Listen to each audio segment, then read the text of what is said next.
Bienvenidas, bienvenidos. Gracias por vuestra asistencia a esta convocatoria de rueda de prensa que tiene como objeto y fin habitual dar cuenta con la anterioridad precisa del orden del día de la próxima sesión plenaria a celebrar el lunes, día 4 de noviembre, a las 10 horas. Está compuesto el orden del día, en este caso, de 15 puntos, de los cuales el primero es el habitual, como siempre digo, de la aprobación del acta de la sesión anterior, y el último es las mociones, ruegos y preguntas que puedan formularse al final de la sesión. Dentro de ese orden del día voy a destacar el resto de puntos, que son los que contienen y dan un aspecto sustancial al desarrollo y debate de la sesión plenaria.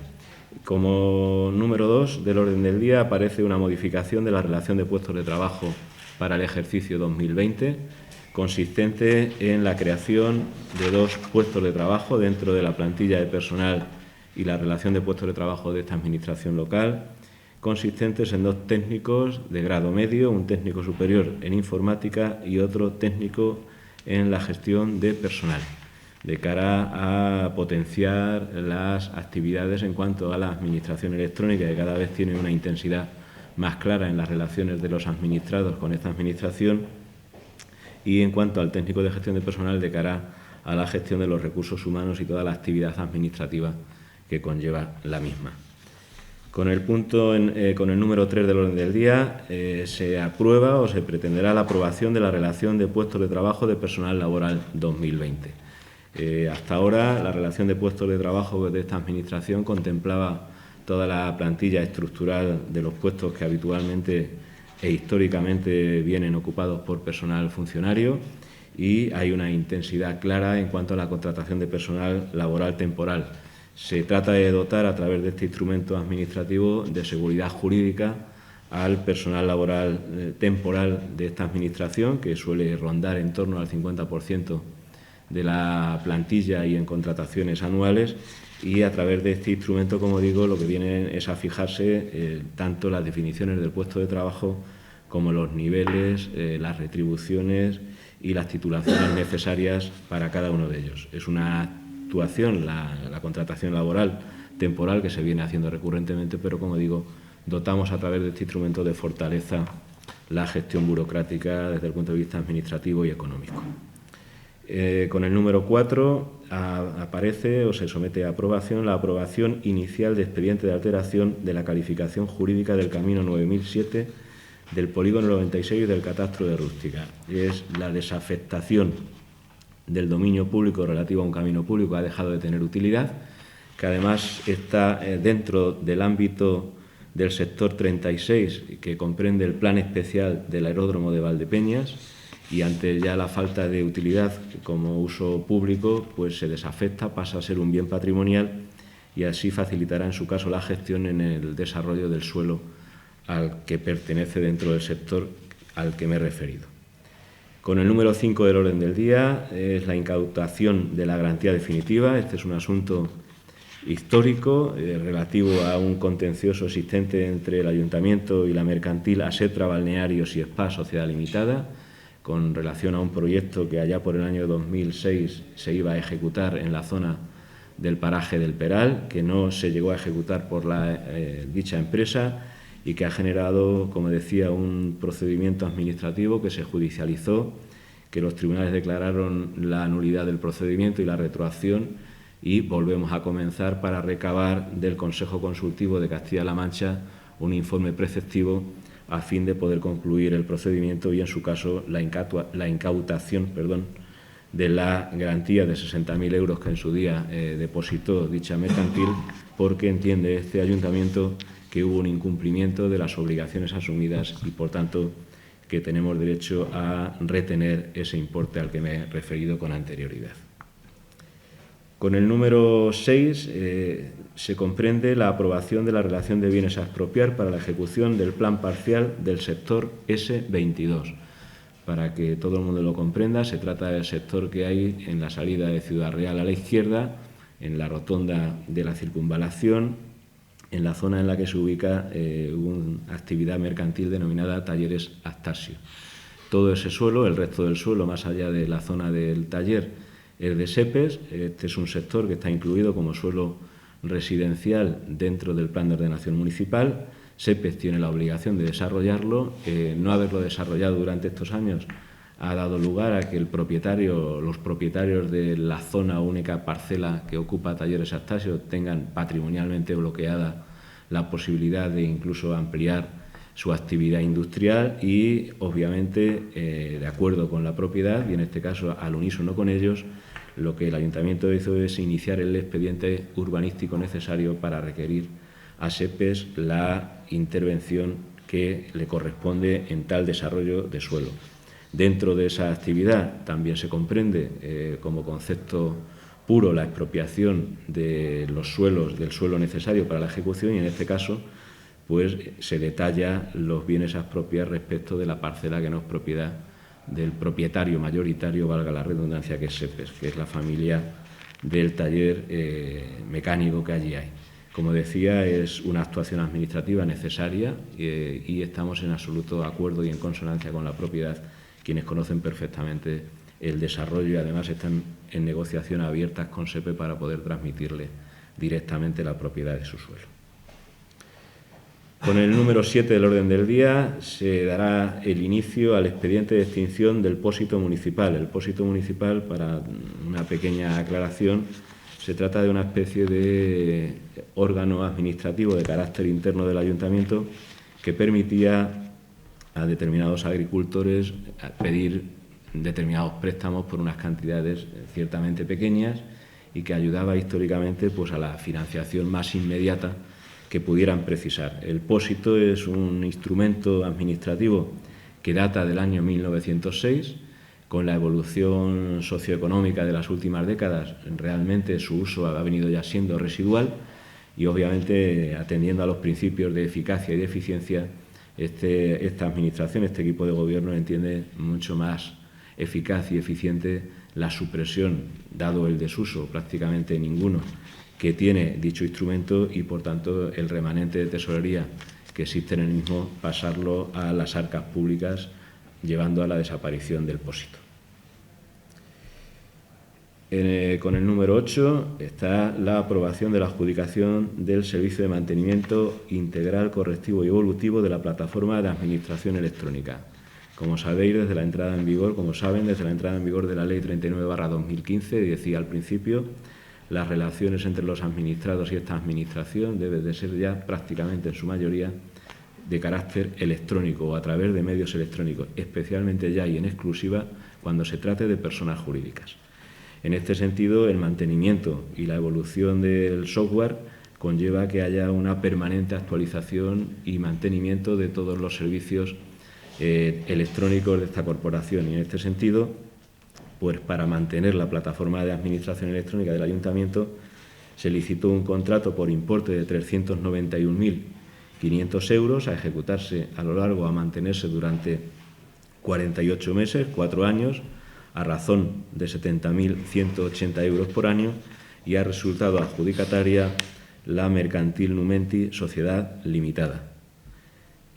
Como decía, el acuerdo de pleno es la aprobación definitiva de la adjudicación a la misma del objeto de ese contrato.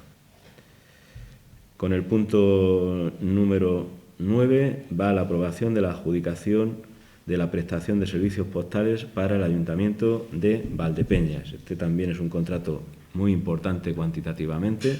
es un servicio imprescindible de cara a las comunicaciones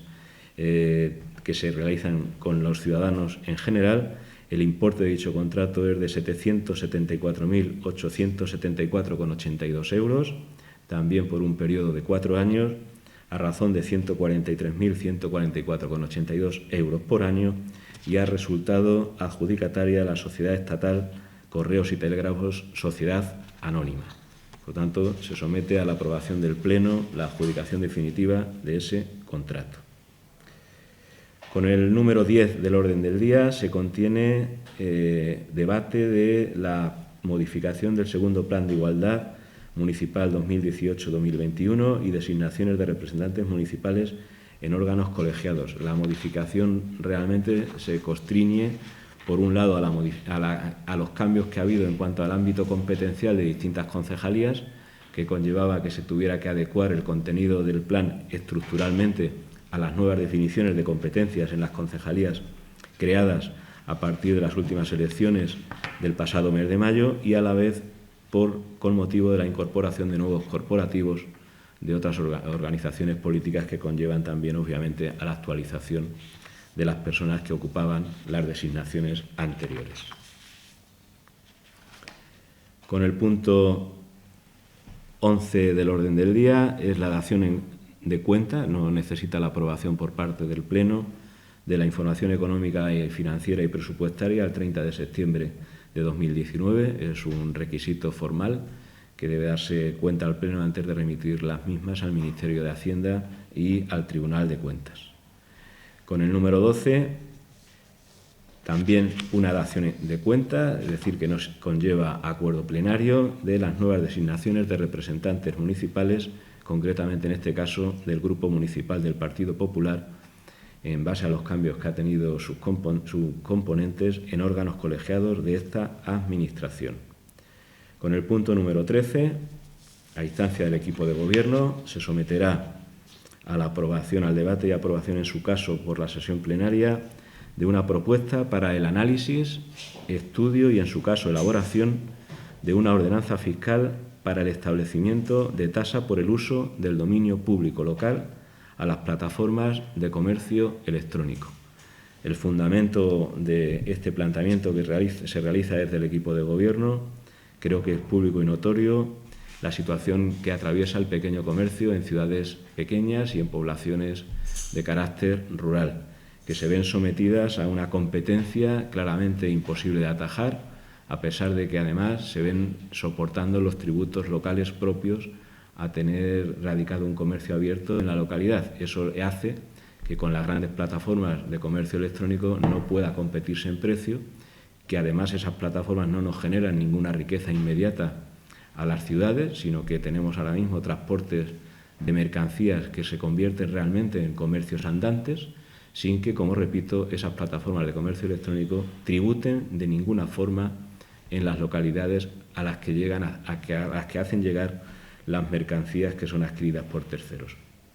En este sentido, es una responsabilidad y una preocupación del equipo de Gobierno proteger en lo posible al pequeño comercio de la ciudad, y el inicio de ese ámbito de protección nos parece interesante hacerlo a través de un aspecto claramente tributario, de tal manera que en su caso y en su día la recaudación que se pudiera obtener por esa vía a través del gravamen a esas plataformas de comercio electrónico nos permitiera incluso potenciar las ayudas al comercio local que tiene establecimiento abierto y que nos genera una actividad económica inmediata y directa, y que además contribuye a la riqueza social y económica de la población y de su entorno. Es una medida y es un planteamiento de acuerdo muy novedoso. Que yo sepa, el único ayuntamiento que tiene propuesto una actuación similar a esta es el Ayuntamiento de Barcelona, que lo propuso el pasado mes de septiembre de este mismo año. Y evidentemente es un recurso que debemos potenciar de cara a la financiación local, que evidentemente goza de un claro menosprecio, podríamos decir, desde el ámbito estatal. Esperemos que el resultado que pueda darnos el análisis y estudio de esta creación de la ordenanza fiscal sea positivo y que podamos establecer o al menos remover la necesidad de que se regule ese tipo de actividad empresarial, de comercios virtuales que no generan ninguna riqueza en las ciudades y localidades. Y ya, por último, como decía, estará la parte de los decretos de alcaldía y mociones y ruegos y preguntas que cierra la sesión plenaria. Quedo a vuestra disposición si queréis alguna aclaración sobre alguno de los extremos o puntos de los que he dado cuenta. Respecto a esta última del impuesto para el comercio electrónico, para gravar a ese comercio, digamos, virtual, ¿cómo se puede hacer? ¿Legalmente es posible hacer? Bueno, como he dicho, la parte dispositiva de la propuesta de acuerdo es básicamente, al ser un documento de carácter técnico, jurídico, tributario, lo que se vamos a hacer es la contratación de los servicios de asesoramiento precisos para ver la viabilidad del establecimiento, especialmente qué es el hecho imponible, fijar el hecho imponible en su caso y, sobre todo, cómo calcular la base imponible de eso. Yo no sé si el alcance final a nivel local sea positivo y de forma directa e inmediata, o por el contrario tengamos que remover al Estado para que sea el Estado el que, a través de un tributo, en todo caso de ámbito estatal, y dado que tiene acceso a una información clara, sea que hubiera un impuesto estatal y que ese impuesto estatal fuera cedido a los ayuntamientos de cara a poder facilitar su gestión y financiación. Porque sí que tiene el Estado quizá una capacidad más directa e inmediata de conocer el volumen de operaciones que realizan en todo el territorio nacional las plataformas de comercio electrónico, e incluso fijar por localidades dónde y por qué cuantía se hacen esas operaciones comerciales. Con esto o conseguimos, por un lado, tener los parámetros necesarios para establecer nosotros la tasa y hacer la recaudación directa como ayuntamiento, o por el contrario, entiendo claramente que removeremos las estructuras del Estado para que efectivamente se den cuenta de que viene habiendo un problema. Ahora que se habla tanto de la España vaciada, si permitimos que el comercio quede fijado solamente en un comercio virtual, lo que se tenderá necesariamente es a la desaparición del pequeño comercio que existe en las ciudades y en los pueblos, porque será tan sencillo como comprar desde el ordenador sentado en casa y a las 24 horas o a las 48 tener el producto, con lo cual no necesitaré realmente ya tener una tienda o un comercio abierto en la localidad, porque lo compraré con una comodidad absoluta, no tendré que desplazarme. Eso está dando un nuevo modelo socioeconómico, y ese modelo socioeconómico no podemos permitir en ningún caso, primero, que hunda el pequeño comercio de la localidad, y segundo y sobre todo, que no contribuya fiscalmente a pesar de usar el dominio público. Es decir, que el dominio público, entendamos que en este caso el uso de una calle para poder llevar un determinado producto que utiliza esa plataforma electrónica es un dominio público por el que hoy no tributa. Mientras que tú, con un comercio abierto, tienes tu IBI, tienes tu tasa por recogida de basura y todos los gravámenes inherentes a tener un bien raíz destinado a una actividad. Sin embargo, hábilmente y aprovechándose todavía de esa inseguridad jurídica que genera Internet, pues estas grandes plataformas están haciendo negocios sustanciosos con unos volúmenes de beneficio asombrosos, pero las localidades, los pueblos, las ciudades no reciben ninguna contraprestación económica por esa actividad. Entonces, vamos a analizar el estudio, como decía, desde la visión local, pero yo no tengo personalmente ninguna duda de que evidentemente el Estado tiene que establecer mecanismos de recaudación para potenciar la financiación local. Entiendo que eso es un estudio para ver la viabilidad jurídica para poder poner este tipo de tasa. No sé si tenéis alguna estimación de cuánto se podría recaudar. Entiendo que es muy precipitado. No, es precipitado porque el momento en el que estamos, lo que acabamos de darnos cuenta desde el equipo de gobierno es de que hay un hecho, que es un hecho notorio. Es decir, yo creo que todos los que estamos y todas las que estamos en esta sala somos conscientes de lo que acabo de hablar. O sea, esto es tan sencillo. Ponía el ejemplo en la comisión informativa del otro día, como que yo me voy a pedir un libro a una librería en Valdepeñas, no me lo tienen en stock, se mete el ordenador y me dice, mañana te lo puedo tener aquí, y me da un precio. Si yo me voy a mi casa, me meto en el ordenador y busco ese libro, tengo un precio probablemente 10 euros más barato. ¿Qué ocurre? Pues que al final compro desde mi casa el libro porque mañana un servicio de transportes me lo va a traer. ¿Cómo puede competir el comerciante ante la agresividad de ese tipo de plataformas electrónicas? En principio, de ninguna de las maneras. Podrás ayudarle desde el punto de vista fiscal, pero obviamente si pretendemos ayudar desde el punto de vista fiscal, tenemos que tener la contraprestación de los ingresos. Es decir, tendremos que recaudar, por otro lado, a quien realmente vende y no tributa. Y ese es el fin. Hoy por hoy es imposible ni siquiera hacer una aproximación, ni siquiera de cuántos sujetos pasivos podría haber, cuáles son las bases imponibles en su caso, cuál exactamente es el hecho imponible, y obviamente no podemos conocer las cuotas. Y quisiera preguntarle también por las palabras que ha tenido aquí Candía Tercero hace unos minutos sobre precisamente esa comisión informativa en la que ellos quisieron presentar una moción respecto a la UCI del Hospital de Valdepeñas, para que con esa moción se presionase en el gobierno regional, y ustedes dijeron que esa moción no se iba a debatir. Bueno, nosotros no. Eso es reducir, obviamente el planteamiento de la cuestión está reducido estrictamente a describir una determinada situación, que no fue así. Es decir, la moción se presentó, la moción se debatió y la moción se votó. Es decir, que el Partido Popular tuvo todas las posibilidades para poder plantear esa moción y ser debatida y discutida. Evidentemente, lo que el equipo de gobierno tiene claro que aquí está básicamente y esencialmente para defender y proteger a sus ciudadanos y ciudadanas, y especialmente para actuaciones que tengan un ámbito local, directo e inmediato dentro de las competencias municipales. Cuando lo que se aporta por parte de los grupos de la oposición, en este caso, que me comenta, estrictamente viene a ser una cuestión política, porque es una cuestión política. Si usted conociera la exposición de motivos que contenía la moción, hablaba de unos periodos anteriores y, evidentemente, en esa narración fáctica se ocultaba el periodo en el que el Partido Popular gobernó Castilla-La Mancha, y solamente se hablaba de periodos, saltándose eso, de periodos donde ha gobernado el Partido Socialista. Pues obviamente la respuesta en ese acto, que se la di personalmente porque presidí la comisión, era que por qué se omitía eso y por qué la UCI no la trajo el Partido Popular cuando gobernó en Castilla-La Mancha, y en lugar de no traerla, además lo que aplicó son recortes drásticos en la sanidad que todavía aún hoy soportamos aquellos que tenemos o no tenemos más remedio que llegar a utilizarlos. Por tanto, no se trata de que no tengan oportunidad de debatirlas, es que el procedimiento para llegar a la sesión plenaria de una moción está establecido y reglado, y sometida a votación, como digo, en la comisión. En ese momento se decide si la moción pasa o no a pleno, y en este caso hubo un debate intenso y se aclararon posturas y se sometió a votación por parte de los partidos políticos presentes, obviamente